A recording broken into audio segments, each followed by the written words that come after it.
Y'all know it. Just the two of us. We can make it if we try. Just the two of us. Y'all the background sing. Just the two of us. Building castles way up high. What was your inspiration for creating the Long Beach Jazz Festival? Well, it started years and years ago on the Queen Mary. You know, we felt that LA or California needed a jazz festival because the only one happening at that point in time was the one in Rhode Island. You know, so it was, I mean, a Newport Festival in New York. So we were the first one in Southern California. We were before Playboy on the Queen Mary, and then I moved over here in '87 and been here ever since.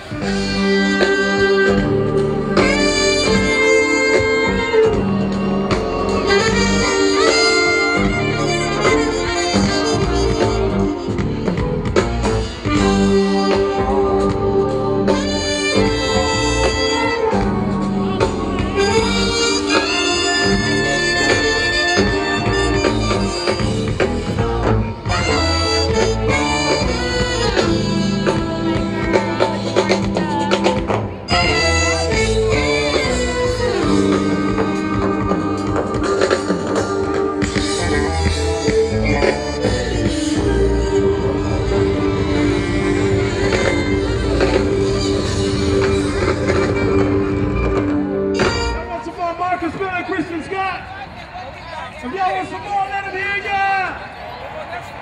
Let them hear ya! Marcus Miller, Christian Scott.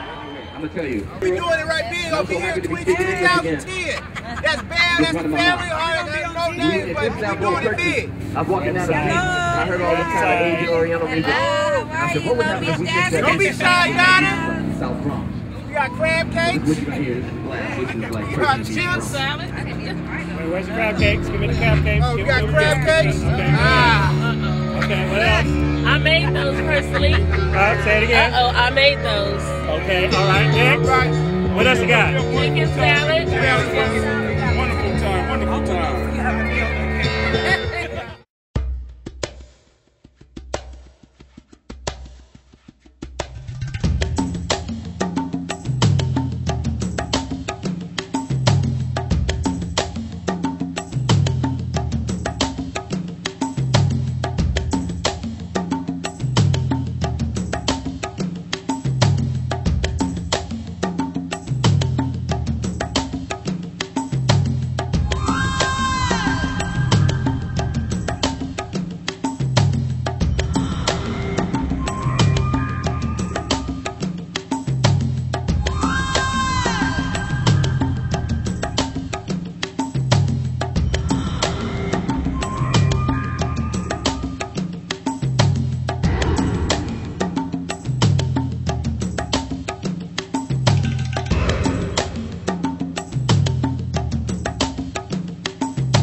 All right, what's up, everybody? Marcus Miller just tearing up the stage here at the Long Beach Jazz Festival, Rainbow Lagoon, Long Beach, California. What's going on, Marcus Miller? Long Beach, they got Snoop and they got jazz. They got everything over here, man. Man, what an incredible set today. I mean, I know this is not your first time on the stages of Long Beach Jazz Festival, but how did you feel today? I felt beautiful, man. The audience here, man, is fantastic, man. Like, you got people with all the energy, but they also have all this knowledge about jazz. A guy just came to me and said, man, thank you, because we played a couple of jazz standards, you know, in the middle of like the funky jazz thing that we normally do. And they all really seem to appreciate it. So it's really like coming home here. All right, that's a beautiful thing. Now, what we could not help but notice is that you brought up a crew of fine young musicians. How important is it to you from your heart to reach back to the young people and teach them the craft, the art of music? Man, it's so important, man, because well, we were doing a tribute to Miles Davis today, and I learned that from him, man, because he was always introducing new talent to the world. He would give them a platform to show what they could do. And the young people are the heart of the music. That's what's going to keep the music alive. And if you don't nurture them, man, the music's going to die. So I'm trying to do my part. All right. Well, you know, you mentioned Miles Davis a few times, and people that know you know that you played with him and mentored with him. And so looking at your face, and man, you must have been about 3 years old when you... Yeah. So how old were... Tell us the story of how you hooked up with Miles Davis. Give us a little bit of music history. He came out... I played with him towards the end of his career, you know. And I was like 21 years old, and man, it was an incredible feeling because I grew up listening to his records like all the musicians do.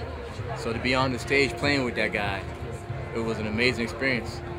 Even when he wasn't talking, even when he wasn't telling you about music, you were just watching him and you were learning so much. So man, I really owe a lot to him. All right, now we're going to be on the World Wide Web. There's probably a lot of young people, young musicians who will find this piece of interview here. What solid advice could you give to those young bassists out there too? Indeed, you played the bass clarinet today. What about those young musicians? What can you offer them in terms of inspiring them to become better musicians? Man, keep your ears open, man. Just make sure that you don't stay in one space. You know, if you play in church, make sure you learn your jazz too. If you play jazz, make sure you learn the soulful side of music as well. Try to become as complete a musician as you can. Learn to read music. And if you're a bass player, learn to play the piano so you understand all your harmony and all that stuff too. So you're not just playing the low notes, you learn the whole thing. It's really important. All the bass players you like, from Charlie Mingus, Stanley Clarke, and Jaco Pastorius, and myself, we all play the piano. We all have a broad musical knowledge. Really important. All right. Thank you so much, Marcus Miller. All right. Incredible set. All right. Thank you, man. All right. Christian Scott, you just played with Marcus Miller at the Long Beach Jazz Festival, the 23rd annual. How do you feel? I feel great. Okay. Really good. All right. That was awesome, huh? Yeah, I had a good time. Now, my brother, just really like, how old are you? I'm 27 years old. 27 years old, and you've been playing for how long? Man, I started playing 16 years ago. I started playing when I was 11. Now, people... That went by fast. Well, people your age, you know, really don't, you know, in most cases don't really gravitate towards the jazz and everything like that. How did you get influenced by the jazz and whether you are actually playing it? Huh? I'm from New Orleans. Ah. You know what I mean? In New Orleans, jazz musicians are cooler than rappers. You know what I mean? So when you're growing up in New Orleans, you see the guys that play in the brass bands, the guys that play in the modern jazz, you know, quintets and quartets and stuff, and they have a very special allure, you know. And you know, growing up there were so many positive role models, you know, African American males that made sure that they would disseminate that information to us, how important it was to keep that lineage going. So, you know, in New Orleans, it's more important than the average place. All right, I don't really believe you because I'm about to run out of tape. Give me a New Orleans riff on your horn right now, right now. Come on, give it to me.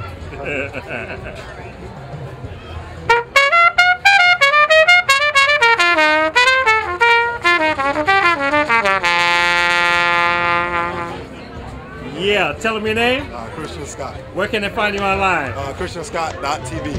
Ah, that's what's up. Thank you, brother. Appreciate you.